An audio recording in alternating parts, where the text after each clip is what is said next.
You know, it's interesting to be back here. It always feels like a homecoming to be back at Bethel because my dad was on staff here in the 90s. And,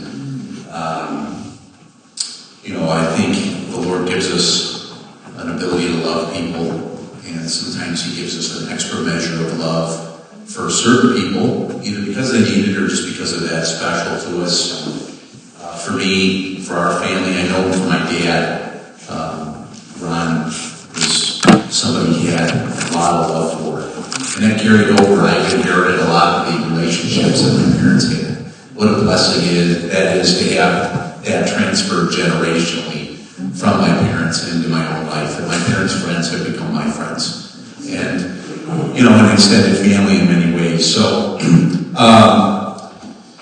Ron, he can steer me, but he wanted me to share a few things today with you. And he and I have had some really good dialogue. And I'm so thankful for him in my life with my dad not being present here on earth any longer. To just have somebody who was a father figure to me to bounce things off of. And I know he's a spiritual father to many of you here, but he's certainly been that for me. And so I teach strategy, and I'm going to give you a little bit of my own story today. And I think stories are important. Each of us have a story. It's unfolding day by day, right? And one of the great things about our Christian walk is that we know how the story ends. It ends on a good note. Okay? Regardless of what we're going through today, any trials you face tomorrow, COVID, whatever we go through, we know how the story ends. It's a good ending. It's worth pursuing, right? So I thought I'd start with a timely illustration of God's ability to be strategic and to weave stories together, because when we get together in an environment and we share our stories and you find out what's going on and what God's doing in somebody else's life other than your own, you begin to see God's abilities to strategically link all these things together in amazing fashion. Here's an illustration of it that's timely with Christmas. Historians estimate that the Magi would have originated from destinations in the Far East, from places that would require great travel distances.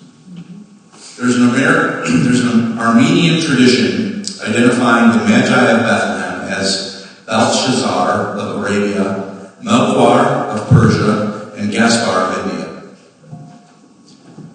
Historian John Hiddleston relates a tradition in the ancient Silk Road city of Taxilia, near present-day Islamabad in Pakistan, that one of the Magi passed through that city on the way to Bethlehem. They have a record of it. So consider this. God would have had to impress on these men, who weren't Hebrews, by the way, to begin this journey at least 2 years prior to the birth of Jesus, if they would get there, at the time that they did. This means that the Magi would have received the word of Jesus' his coming birth before Mary conceived. That's a level of strategic thinking that God's involved in, right? And imagine the meeting of these guys on the way to Bethlehem. They meet up along the way and they find that they have a common purpose. I mean, I'm not the only person to get a visitation, you know? And then they link up along the way and they end up coming in, 12 days, I guess they estimate, after the birth of Christ, they visit with these gifts. They're symbolic, and there's a lot of great sermons to be had on all that. But it just is, to me, you know, you're going through life, and we live life, so much of it individually, and we don't have we have our own story that's unfolding, and we don't know the stories of those around us unless they share on the rest, we share ours, right? But when we share those stories, it becomes testimony. It becomes a testimony to the fact that God's working in my life, and look, He's working in yours as well. And we need the power of the testimony that we have in one another's lives. So I thought that was just a great way to just begin. And so I'm going to tell you a little bit about my story. I'm going to pick and choose some parts of it because it's instrumental in where I'm going to go, which is I'm going to talk a little bit about discipleship. I'm the result of, I'm the firstborn of 3 kids in my family, and I'm the result of a swim in the gene pools of a pastor and elementary school teacher. And I had just a great life coming out of that pool. Great childhood. I could find wonder and fascination in just about anything. And I've always had this fascination with military strategy. Can't explain it. It's been there as early as I remember. But I had a really fantastic childhood. And yet, the interesting thing is that when it came to my academics, I'm a college professor now, I wasn't a very good student. I graduated 163rd in a class of 301 in my high school class, so you do the math real quick, that's about half of my class. I wasn't a great student. In fact, my 10th grade English teacher told me I never amount to anything. In contrast, my sisters both graduated in the top 3 in their class. My 2 younger sisters. I didn't set a good precedent. So as I talk about discipling my sisters well, thank goodness I didn't, right? But, despite that, the Lord took this, there's really nothing about me that would stand out in high school. I wasn't a great athlete necessarily. Despite all that, the Lord really took hold of my life. I gave him my life at a young age. And so I went on to get a bachelor's from Roberts Wesleyan in elementary and psychology. And then I went on and got a master's in human resources from RIT. And after getting my master's at RIT, I was hired by Wegmans Food Markets. And I'm sure you're all familiar with Wegmans. I shopped there. Didn't know much about what took place behind the scenes there, but began working at Wegmans, and it was just a steady stream of promotions for me. I started in one role, got promoted. At one point, I was one of the fastest promoted people in the company. Went from one of the small stores in the company to the 5th largest store in the company, then went to corporate, and eventually the VP I was supporting there was an incredibly strategic man. Wasn't a Christian, but he was incredibly strategic. And he came in one day and he says, "Joel," I was managing recruitment and employer relations for Wegmans. He says, "Joel, I need a new position." I said, "What's that?" He says, "I need a position we don't have. It's called a manager of leadership development. And I'd like you to help me with that." I said, "Oh, great, I like that." I said, "So let's build a job profile so I know what I'm looking for, and then I'll go look for that person." He says, "Well, I like the idea of a job profile, and I'll help you with it. But you don't need to look for the person, I know who I want." I said, "Oh, who do you want in the position?" He says, "You." I said, "Oh, I'm not a leader." "Oh, actually, you are. If I turn you down on something, I've got to say no to 30 other people that already believe in what you're doing. And those are people that aren't even your direct reports. Those are people that you report to. And they buy into what Joel says." He says, you think about it for 2 days, but I want you to take this position." So I did. And it really began, a lot of other things that just began to unfold. That year, 2 years later, 2005, we were ranked the best company to work for by Fortune magazine. It was a big deal. And so Andy Wegman says, they're putting together an initiative on leadership development across the top 100 companies. And since you're managing leadership development, we'd like you to sit on that and represent the company. So here I am with all these other CEOs, and we're talking about leadership development, and they're all CEOs, and here's Joel, manager of leadership development for Wegmans. But the CEO from Black & Decker, who says to me, "Joel, don't be intimidated by us." He says, "The reason you're on this is because none of us have a manager of leadership development. We haven't had the foresight to put that position into being. That's why you're here. So actually, I think we do well to listen to whatever it is you're doing. You're the best company to work for." And so they began to talk about how MBAs really dominate graduate business, and there was really nobody out there that focused on strategic thinking and on leadership as a role instead of management. And he was the one who commissioned. He said, "Joel, I'm going to give you your next job assignment." He said, "With all due respect, stay at Wegmans as long as you need to, but your next job assignment is to go and create what I'm going to call the next generation graduate business degree. And it's a master's in strategic leadership." Within a week, without even knowing about that, Roberts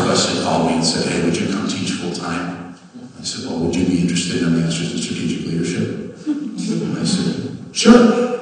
So I left Wegmans to build that.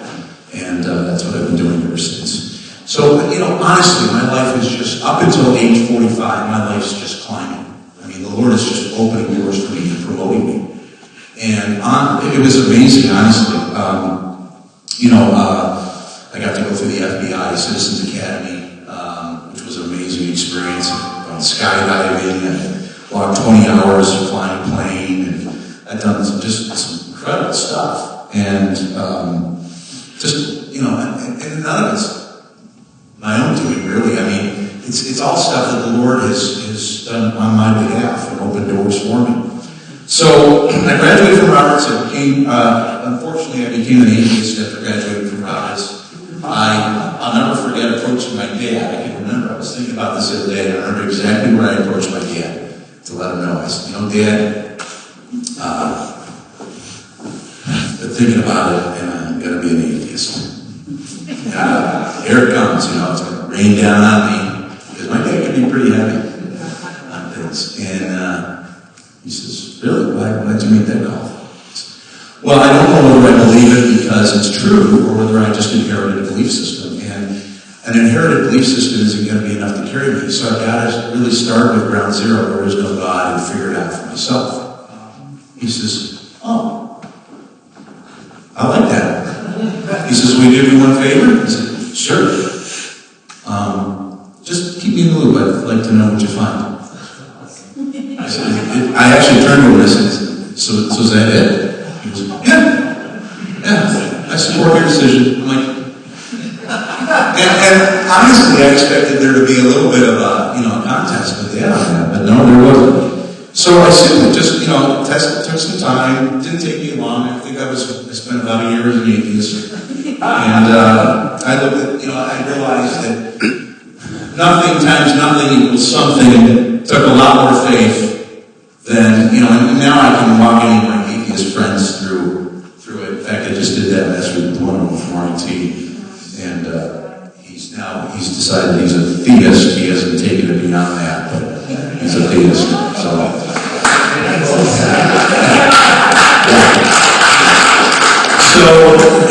So anyway, so I'm going to this, I really dedicate my life to the Lord. My first experience with God's voice, because this is going to come back to hearing God. I've heard other people talk about hearing God talk to him, but I've never had that experience. And honestly, some of the people that talked about it I've just found a little fruity.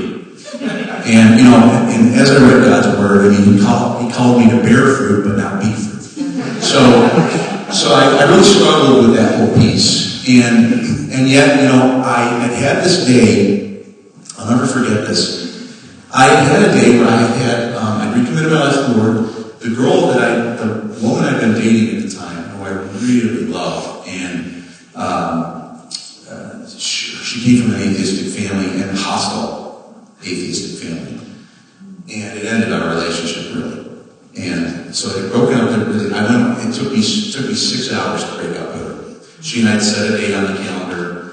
I'd gone over in the morning, we both had known this was coming. It took us 6 hours to work through that. And I won't get into all of it, but basically, gone through that. I interviewed at Wegmans and got a rejection letter.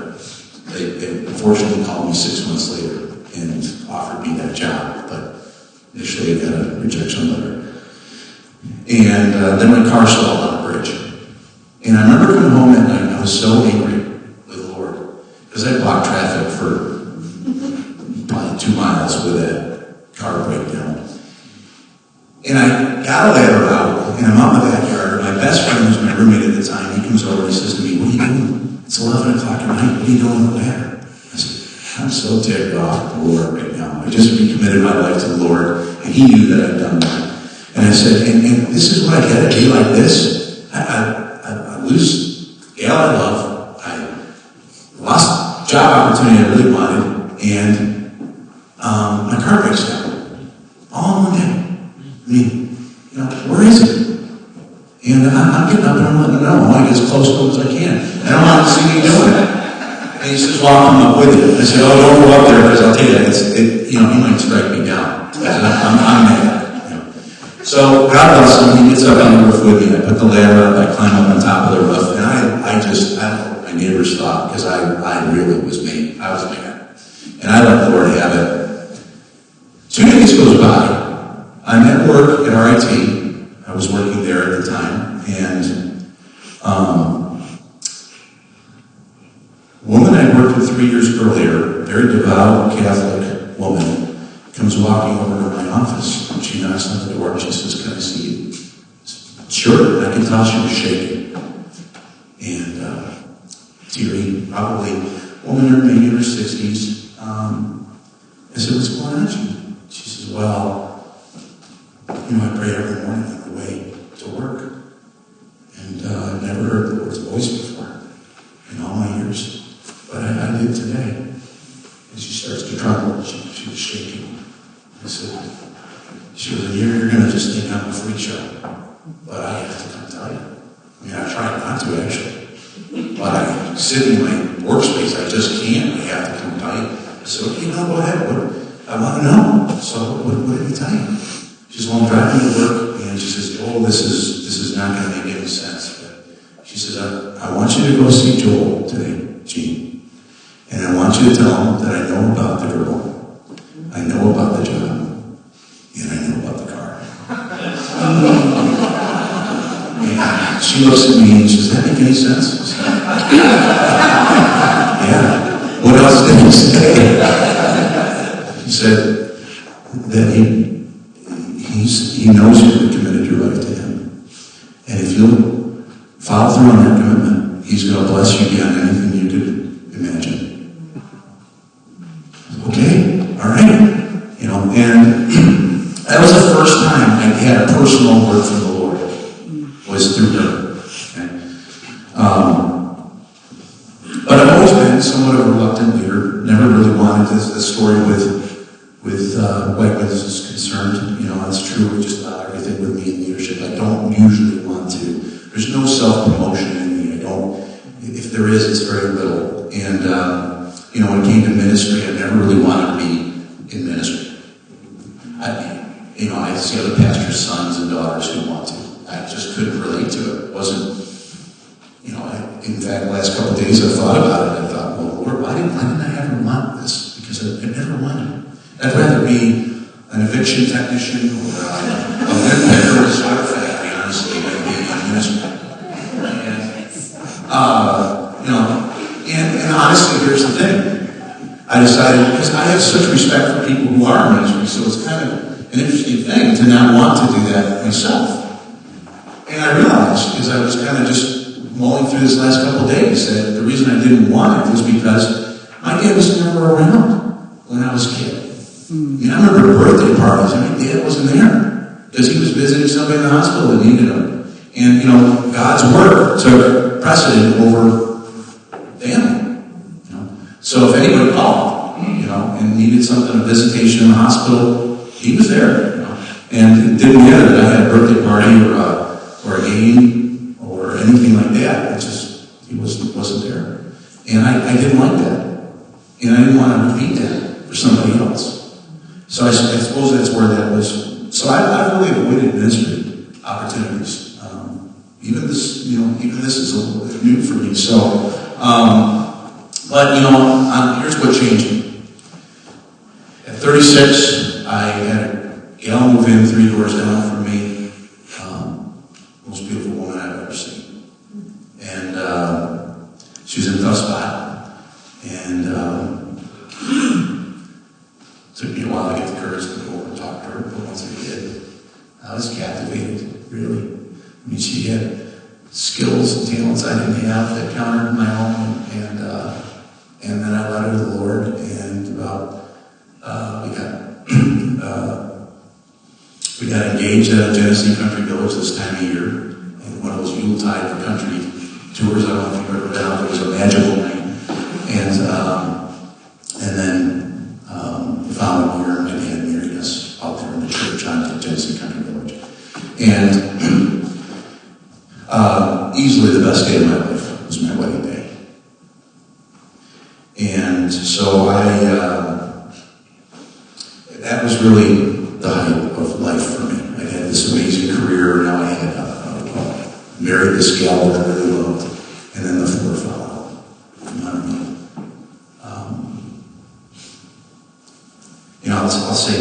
I remember praying all throughout growing up. I remember praying this prayer. And I would say, I know that there have been times, Lord, where the enemy has asked to sift me, and you've had to say no. And I appreciate every single time you said no. But if there ever comes a time where you allow him to sift me, I trust that you'll be there for me, like you were for Job or for Jesus. I just had the sense it was coming. And when it hit me, and it hit hard. So in 2007, my wife and I miscarried a child. And then later that year, she'd been working for the U.S. Airways for 17 years, and she lost her job due to downsizing. And we had a dog that she absolutely adored. I loved it too, but she took it in for teeth cleaning, and the vet killed it with too much anesthetic. All that took place within a 3-month time span. And I've never seen so much grief in a woman, in a person. And I didn't know how to help her. I mean, I tried to direct her back to faith, but my wife really wanted Jesus as Savior, but not as Lord. And that was the problem, and that opened the door. And then in 2010, when I was working on my doctoral work, one day I found an email, and I realized my wife was having an affair with one of her classmates. And I had been the one that encouraged her to go back to school, and it had taken place at Roberts Weston College. And I mean, this guy was just evil incarnate. And when I found out about it, I went to Florida to visit my parents to just try and reel and figure out what I was going to do. And he reaches out to me by email while I'm down there and says, I hope you enjoy Florida. I'm enjoying your wife. And I wanted to kill him, honestly. But, you know, there are times in your life where you realize, you know, going through that for me was an important realization. It was just incredible torture because, you know, for anybody else who's been through a divorce, you know this. I mean, it's two become one, but when they become two again, there's a tearing of the fabric of your soul. And it doesn't tear either. They take some of them with them. They take some of you with them, you take some of them with you. And I've never experienced anything like that. So I lost my wife, my dog, my child, my chance of having a family. And I also had to grieve the fact that my dreams were all gone too. And the enemy didn't waste an opportunity to let me know, I've destroyed you. I hope you know that. I've destroyed your future. I've wiped you out. And I didn't have to wonder whether Satan hated me or not. I knew he made it very personal with me. But the interesting thing on that is, on the backside of that, the love of God began to flow in. So the hatred of the enemy is something I'm dealing with, but then love just starts to gently flow into that space, into that chasm. I once heard a prophetic man say, if you want to learn how to prophesy, get a sheet of paper up. Draw a line down the center. On one side, write down everything that the enemy of your soul is saying to you. Now, on the opposite side of that, write the opposite of each of those whispers of your enemy. In other words, what does God say in the face of that condemnation and false accusation? Once you've written that down, congratulations, you just prophesied over yourself. Right? Powerful. So, in that space, you know, I set out pretty much all my leadership positions. I remember going to see Bill Baxter, who's a very gifted, some of you may know him, counselor. And Bill summarized it this way. He said to me one day, he says, you know, can I just summarize what's been going on in you? I said, sure. He says, you feel that because you haven't been able to lead your life, you feel like you've been disqualified from leadership in general. If I can't lead my wife, then who am I qualified to lead? Is that true? Yeah. It was profound insight. He said, so let me remind you something. He says, you're a pastor's son. How many disciples did Jesus have? 12. They all follow him to the cross? No. Oh, what happened? Judas betrayed him. He says, you've been betrayed, haven't you? Yeah. Did Judas' actions disqualify Jesus? No. He goes, are you disqualified? No. Let me hear you say that again. You disqualified? No. Okay, time to get on with it. So, it's in that space that I begin to start to hear the Lord's voice. And one morning, I'll never forget it, I was sitting doing my devotional time that morning, and very quietly I hear the Lord say to me for the first time, that divorce hurt you deeply, didn't it? I said, yeah. Then he asked me, he says, if that was what it took, Joel, to get someone into my kingdom that wouldn't have been there otherwise, would you do it again? And you have to think about it. I said, yes. That's what I chose you for Kathy. I mean, you could be trusted with the challenges and the hurts that would be involved.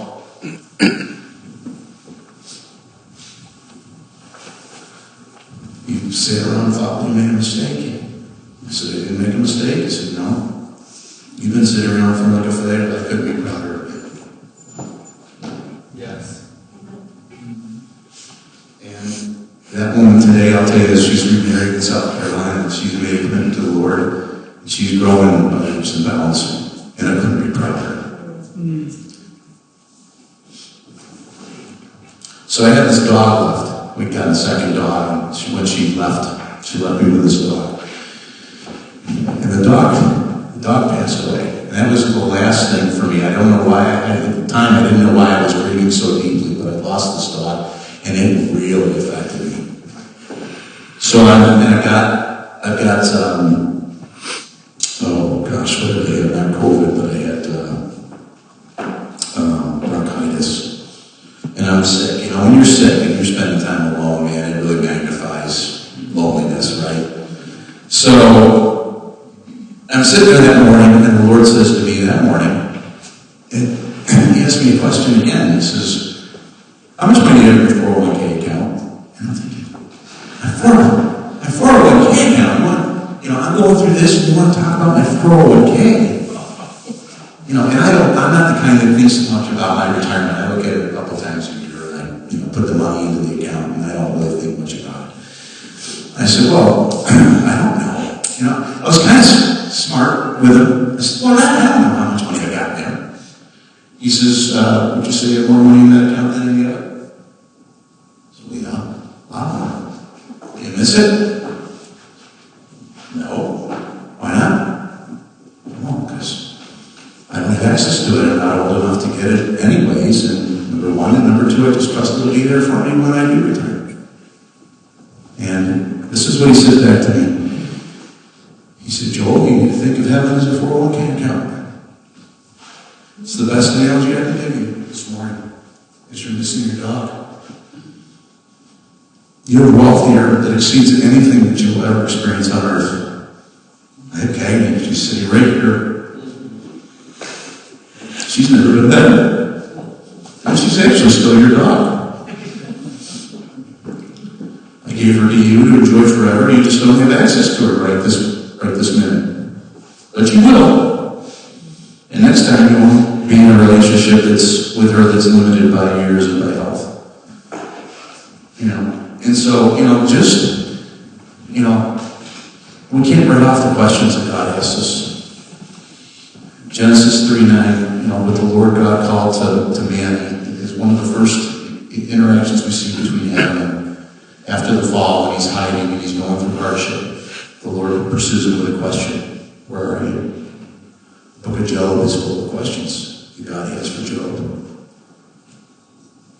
In the Gospels, Jesus asked 307 questions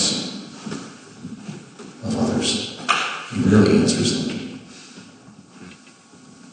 He's asked 183 questions, of which he only answers 3 that we're aware of. So asking questions is central to Jesus' life. And asking questions is an interesting thing, because what it does is it either repels you because you're offended that somebody asked you the question, or it draws you in to a conversation, and it creates more intimacy. So, I don't know if any of you have been asked questions, but I find that's where God starts with me most of the time. He asks me questions. And I love to try and answer them. And sometimes it takes me days. So, fast forward, my father passes away, and I lose my dad. It was an interesting experience because I had peace about it. And next day after he passes, one of my coworkers says to me, "Have you told your former wife that your dad died?" I said, "No. I just don't want to interrupt. I'm not trying, to avoid her with that. I just don't want to interrupt her life. She's remarried in South Carolina." And he says, "Well, you need to. She was part of your family for 10 years. So I called up my wife, or texted her actually, my former wife, and I said, "Kath, just so you know, my dad passed yesterday." And she immediately texted me back. She said, "Can I call you?" I said, "Sure." She called me and she was crying, and she says, all she kept saying to me was, "Your dad loved me." I said, "Yeah, he did, yeah." She goes, "I just want a more conversation." I said, "Well, have it. Have it. I think he can probably hear you." She called me the next day and she says, "Look, I don't know what you're doing for funeral arrangements." She'd never reconciled with our family after the divorce. She said, "But if it's okay with your family, I'd like to come up for your dad's funeral." And I didn't have to run it by anybody in my family. I just said, "My dad would love that. So come." And she came without her husband, with his blessing. She came to Bethel, and she walked in the front doors here. And the story is, she reconciled here that day, but the night before we went out for dinner, and she was incredibly gracious. She said to me, "Joel, you helped me through all this." She says, "I've already committed my life to the Lord, and I will never walk away from Him. Never. Again, will I do that?" And she told me a little bit about what was going on in her life. She says, "I'm in a tough marriage. It's a tough marriage. It's of my own making. I did it. And, but you've helped me heal up." She said, "So now I need to help you." I said, "Okay." She says, "I'm about to tell you something a married woman should never tell another man, but I think you have the maturity to handle it." She said,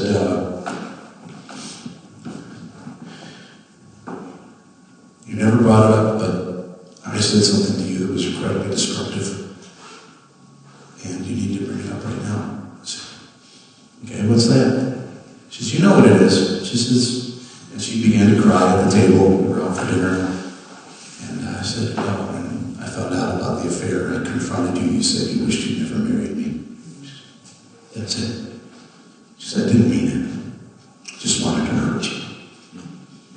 She goes, "And it hurt me, didn't it?" I said, "Yeah, it did." And she says, "Joel, it's not true.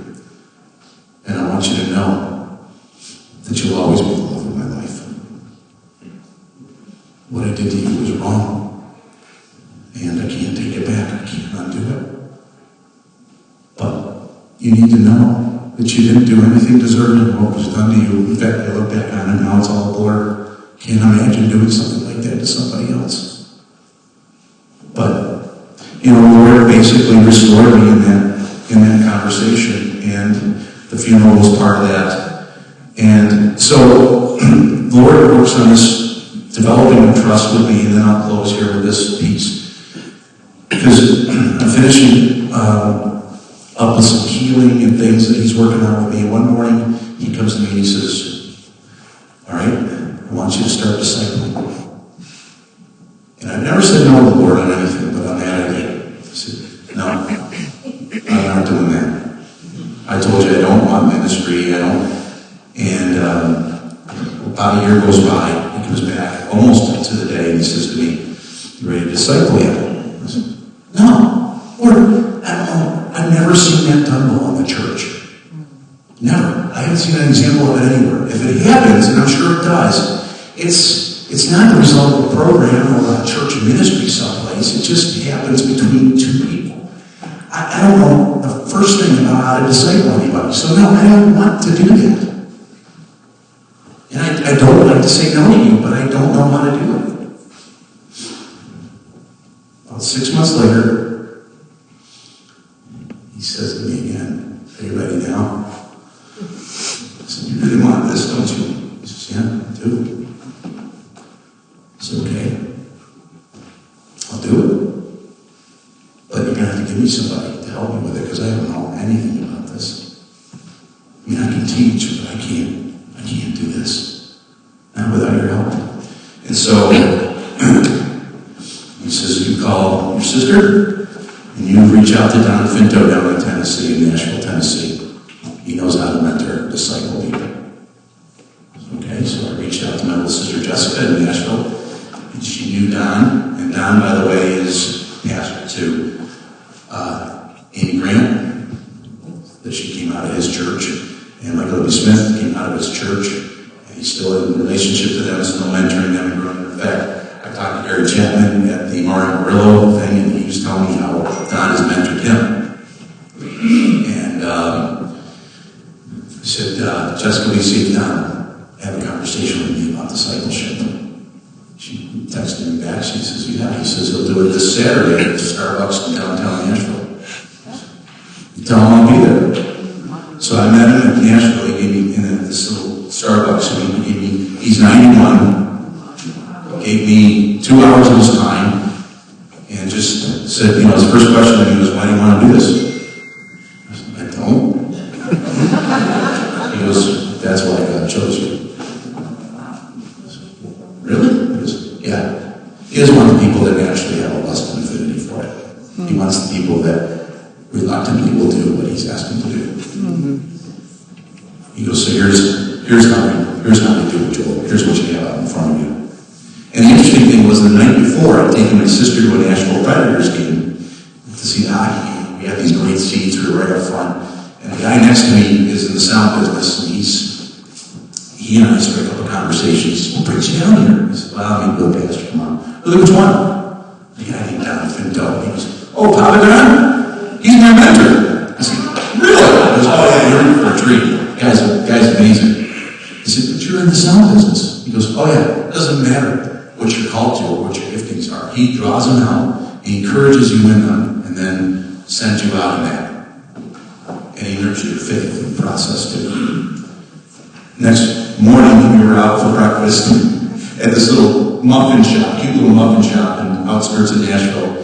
And the owner comes out, she's introducing herself, and she says, what brings you down here? And I said, well, my sister, and then I met with a pastor. She says, really, who's that? I said, guy named Don Finto. She goes, oh, he's my mentor. You see all this? I said, really? She said, yeah. And so, honestly, it's basically some of the conversation I've been having with Ron is around that whole idea of, I grew up in the church, I just haven't seen many people transformed. Not to the degree that we should. And where are the signs and wonders? They should be there if we're mature. There's no excuse for us. We've got to grow up. And to get there, we have to learn to mentor. And I was telling Ron, I said, one of the reasons that I'm convinced we haven't learned that is because knowledge doesn't transform people. Not by itself. It can tickle your ears and touch hearts sometimes.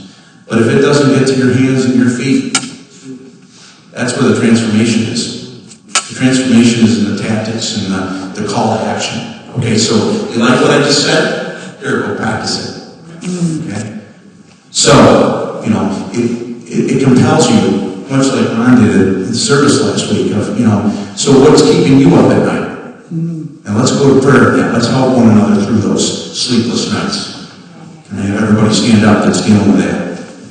All right, let's partner. Let's tackle this. Let's go after these things. Okay. You got memory issues in this church? Stand up. We're going after that. And we're not going to back down until we get that tackled and we have that that testimony inside this building and inside this body of people. Begin to move in that kind of a way alongside one another. And that's where the transformation is.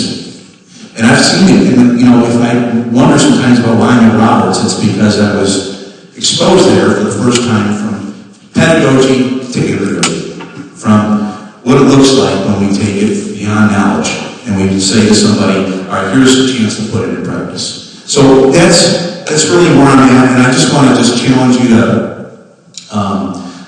to engage God with the questions that He asks you, and really consider discipleship and mentoring, and where there might be an opportunity to begin doing that at a higher level for all of us. Because there's a church, there's a group of people that are outside the church, there's a group of people inside